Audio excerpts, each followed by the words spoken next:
Okay, so when it's time to set the boundary lines, if you have a partner again, each of you take half of these stakes that are going to stake those boundary lines down, and each of you should have one long boundary marker, which is for the sides. You should each have one of the black ones, which is what will be your no spike zone markers, and then you should each have one of the shorter yellow ones, which will be your end lines.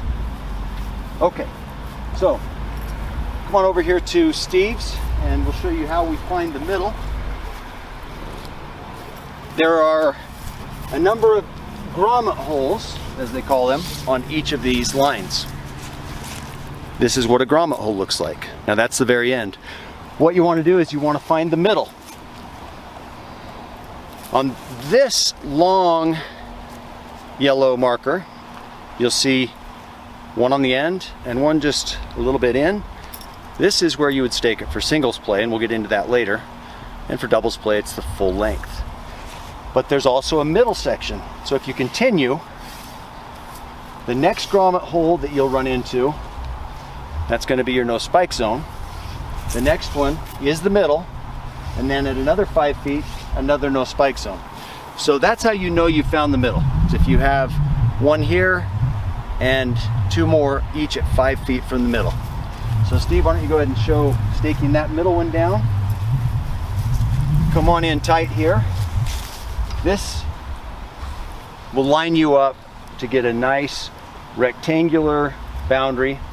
You just stake that right into the ground, and from here you're going to eyeball what is square, drag those back, and I'm going to do the same over here. And when we're done setting these, we're going to show you how to place the remaining lines very easily.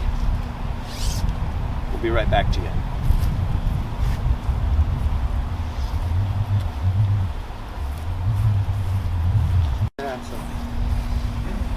Put no spike zone in. Once they get these lines down. You know what's funny? All the turns out of it.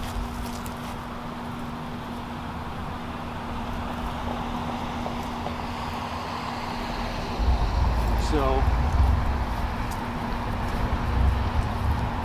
this is really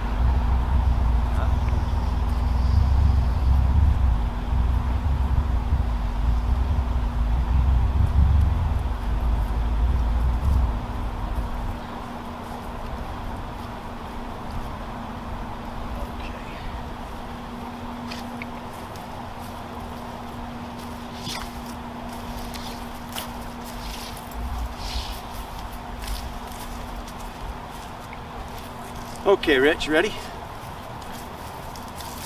Okay, so as you set your side boundaries, one thing that you want to make sure of, if you're a perfectionist like I am, if you're going to do something, you might as well do it right. You just make sure there are no twists in this line. And then you just eyeball that and go ahead and put a stake in. You're going to share this grommet hole with the end boundary. So we're going to show you how that works now. But don't worry if you're eyeballing it and it's not exactly square. That'll work itself out in this next step. Okay. We should note, before we place these back boundaries, they have a grommet hole on each end, two on this end, and just one on this end. Now why would that be? If you notice this other sleeve, that's your singles sleeve. So what you want to do when you're setting your end boundaries is the side of the boundary line that has that extra grommet hole, that's going to line up with your singles court. So as you make your adjustments, it's very easy to adjust one line in as you're moving the post in, and we'll show you that later. Okay, so you just lay it down, you think you're square, come on in tight here and we'll show you how these share a hole. This was already staked down where I eyeballed it. You just set this one right over the top and put that stake back in. There's your singles grommet hole.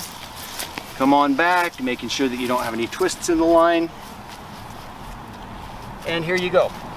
So again, if you come in close, you're going to see I am just a little bit long, which means I probably eyeballed one side or the other a little bit wrong. So you just kind of adjust it like this. So nice and tight on both sides. Go eyeball it again. And it should be fairly close to square. And once you're satisfied with that rectangle, it's time to do the no spike zone lines. And as seen before, on the no spike zone line, you're going to see that each end has a grommet hole, but there is one end that has 2 grommet holes.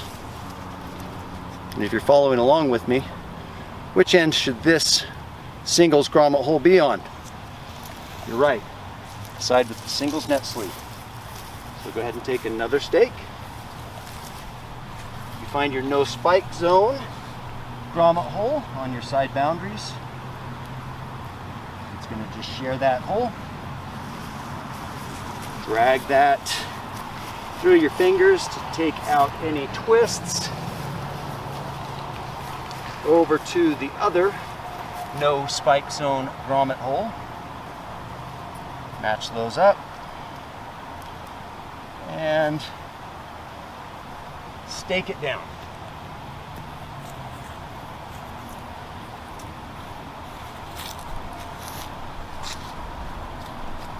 And now we're just about ready to play. There's one more step that is purely optional, but we like to use it because it looks nice. Your kit ships with 8 cones. What we do with these cones is we go ahead and we set these out over each stake. One, because we think it looks nice, but also you'll have people playing barefoot. It just kind of helps them to avoid stepping on a metal stake. And you throw those on each corner. You're set up and ready to play.